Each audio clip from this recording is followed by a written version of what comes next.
ये स्टोरी एक ऐसे ऑफिस वर्कर की है जो अपनी घिसी पिटी जिंदगी से तंग आ चुका था और फिर एक गॉड की ब्लेसिंग की बदौलत वो लड़का दूसरी दुनिया में पहुंच जाता है। इस सीरीज का ये पहला एपिसोड है।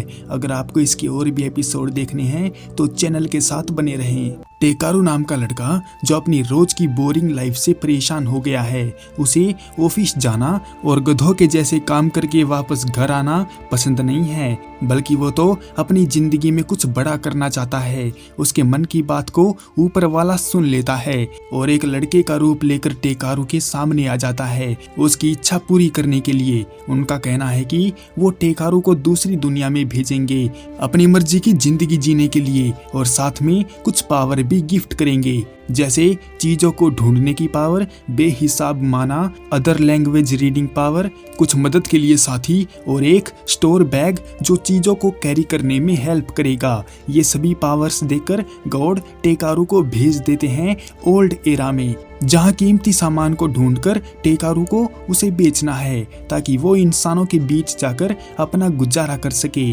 टेकारू कोशिश करता है कीमती मटेरियल को ढूंढने की, मगर उसे अपनी पावर को सही तरीके से इस्तेमाल कैसे करना है ये पता ही नहीं था। हालांकि वो जल्दी ही उन वर्ड्स को सीख जाता है जिससे मैजिक काम करता है और टेकारू ये भी पता कर सकता है कि कौन सा मटेरियल किस रैंक में आता है। वैसे हर मटेरियल पर अलग से सिंबल चिपका हुआ है जिससे पता चल जाएगा कि उसकी रैंक क्या है। टेकारू ने काफी सारे मटेरियल इकट्ठा कर लिए थे जिनमें एक जानवर की पोटी भी होती है। टेकारू उसे पत्थर समझकर साथ में रख लेता है और अब उसे पास वाले गांव जाना है उनको बेचने के लिए। टेकारू वहां पर एक गैदरिंग स्पेशलिस्ट बन के जाता है तो एंट्री गेट पर बैठा गार्ड उसको जनरल स्टोर पर भेज देता है ताकि वो अपना सामान बेच दे। टेकारू स्टोर पर जाता है तो वहां बैठा आदमी उसके मटेरियल को खरीद लेता है और साथ में उस पोटी को भी, जो काफी कीमती है।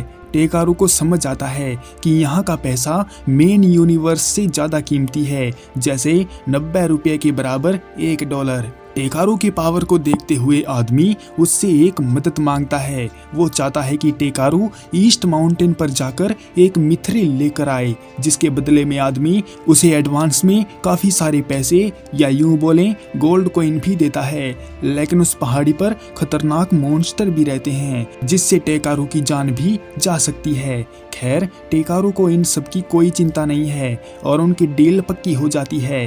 टेकारू ने एक होटल बुक कर लिया था और जब वो अपने रूम पर आराम कर रहा था तो रूम सर्विस के तौर पर एक लड़की उसके लिए गर्म पानी लाती है ताकि टेकारू हाथ मुंह धो ले, मगर उसे तो नहाना पसंद है और जब तक वो नहाएगा नहीं उसको चैन नहीं मिलेगा। ये सुनकर लड़की बताती है कि उनके यहाँ कोई नहीं नहाता क्योंकि ये उनके बस की बात नहीं है और ऐसा बस जादूगर लोग ही कर सकते हैं। इतना बोलकर लड़की चली जाती है और टेकारू को अपनी स्किल याद आती है तो वो उसका यूज करके अपने आप को क्लीन कर लेता है। अब वहां पर मटेरियल खर्च करते हुए टेकारू को काफी दिन बीत गए हैं और उसे अब सब कुछ नॉर्मल जैसा लगने लगा है। मतलब कि उसको एहसास ही नहीं होता कि वो किसी दूसरी दुनिया में आया है। मटेरियल ढूंढते हुए टेकारू को एक सोल्जर की बॉडी मिलती है जिसे देखने से लग रहा था कि वो काफी टाइम से वहां पर पड़ी हुई है। टेकारू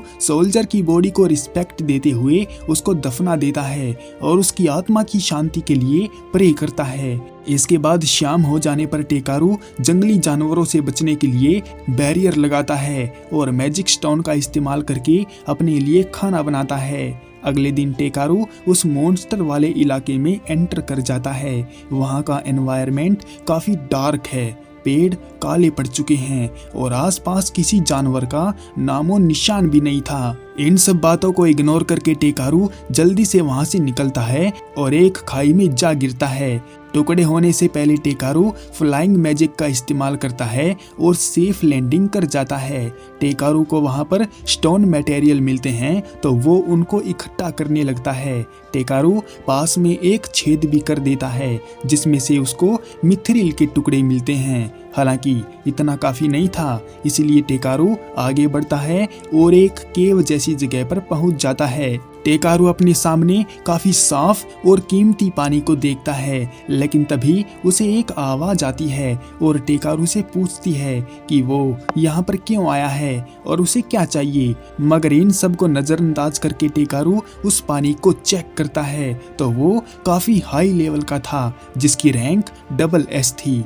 टेकारू पानी को घर ले जाने लगता है तो एक बड़ा सा ड्रैगन उसके सामने अपीयर हो जाता है। उसे देखकर टेकारू अपने घुटने टेक देता है और उसकी नींद खराब करने के लिए माफी मांगता है। ड्रैगन टेकारू के बिहेवियर से इम्प्रेस होता है, क्योंकि खुद टेकारू की स्ट्रेंथ भी उसी के बराबर है। लेकिन गलती होने पर वो अपनी करनी के लिए शर्मिंदा है और माफी भी मांग रहा है। ड्रैगन बताता है कि वो एक एंशिएंट प्राणी है जिसका नाम वोल्डियस है और वो लोगों के बीच में अपने डर की वजह से मशहूर है। लेकिन इतने बड़े ड्रैगन से टेकारू नहीं डरा, मतलब वो एक साफ दिल का लड़का है और ड्रैगन को उसी की तलाश थी, क्योंकि उसका बच्चा अंडे में से बाहर नहीं आ रहा है और टेकारू के होली माना से ड्रैगन का बच्चा निकल सकता है, जिसके बदले में ड्रैगन उसे काफी सारा मिथ्रिल भी देगा। टेकारू उस अंडे को हाथ में लेता है और हीटिंग पावर से बच्चे को बाहर ले आता है और अचानक से टेकारू को वही गोड दिखाई देता है जो उससे खुश था, क्योंकि टेकारू ने वो कर दिया था जिसकी उम्मीद गोड कब से लगाए बैठा था। गोड का कहना है जो बच्चा अंडे से निकलेगा वही टेकारू का साथी बनेगा और उसकी मदद करेगा। उस ड्रैगन के छोटे से बच्चे को देखकर टेकारू खुश होता है तो ड्रैगन उसका एक निक नेम रखने को कहता है, क्योंकि वो बच्चा उसी की वजह से दुनिया में आया है। बात सुनकर टेकारू उसका नाम बी रख देता है।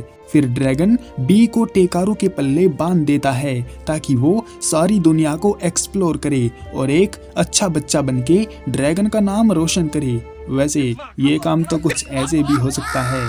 खैर, फिलहाल के लिए टेकारू ना चाहते हुए भी बी को अपने साथ रख लेता है और एपिसोड यहीं पर एंड होता है। क्या एक ड्रैगन का बच्चा इंसान के साथ कोऑर्डिनेशन बिठा पाएगा या उसको परेशान करके रख देगा, वो तो हम नेक्स्ट एपिसोड में देखेंगे। तब तक के लिए सायोनारा।